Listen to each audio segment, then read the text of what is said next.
মানুষের মালিকানার কথা জন্য আমরা এত বছর সংগ্রাম করেছি। কারা শপথ নেবেন নেবেন না এটা তাদের ব্যক্তিগত ব্যাপার। তো সাংবিধানিকভাবে সংসদ চলতে হবে, তো তাই না?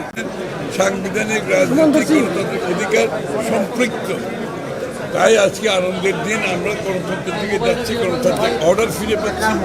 যে বাংলাদেশের মানুষের মালিকানার কথা জন্য আমরা এত বছর সংগ্রাম করেছি, আমরা মনে করি সেই দিকে আমরা যাচ্ছি। বাংলাদেশের মানুষ তার মালিকানা ফিরে পাবে এবং তারা তাদের মুক্তভাবে কথা বলতে পারবে, চলতে পারবে, তাদের প্রতিনিধি নির্বাচন করতে পারবে, প্রতিনিধিকে দায়বদ্ধ করতে পারবে, জবাব দিয়ে করতে পারবে। এটাই হচ্ছে গণতন্ত্রের মূলমন্ত্র, আনন্দ। আমি মনে হয় সেই অনুভূতি আজকে সকলের মধ্যে জেগেছে। এই সংসদে কার্যকর করার ক্ষেত্রে আপনাদের ভূমিকা কেমন হবে যদি সরকার করে কার্যকর করার জন্য সকল সংসদ সদস্যকে সহযোগিতা করতে হবে।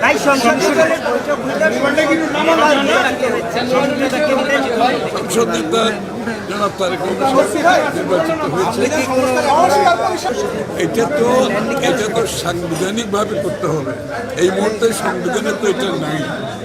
সংবিধান পরিবর্তনের আগে এটা এই মুহূর্তে করার সুযোগ নেই।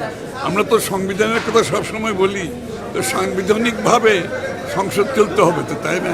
জামাত বলছে যে তারা শপথ নিবে না, বলছে যদি আপনারা সংস্কার পরিষদের এটা তো আমরা কে শপথ নেবেন কে নেবেন না, কারা শপথ নেবেন নেবেন না এটা তাদের ব্যক্তিগত ব্যাপার।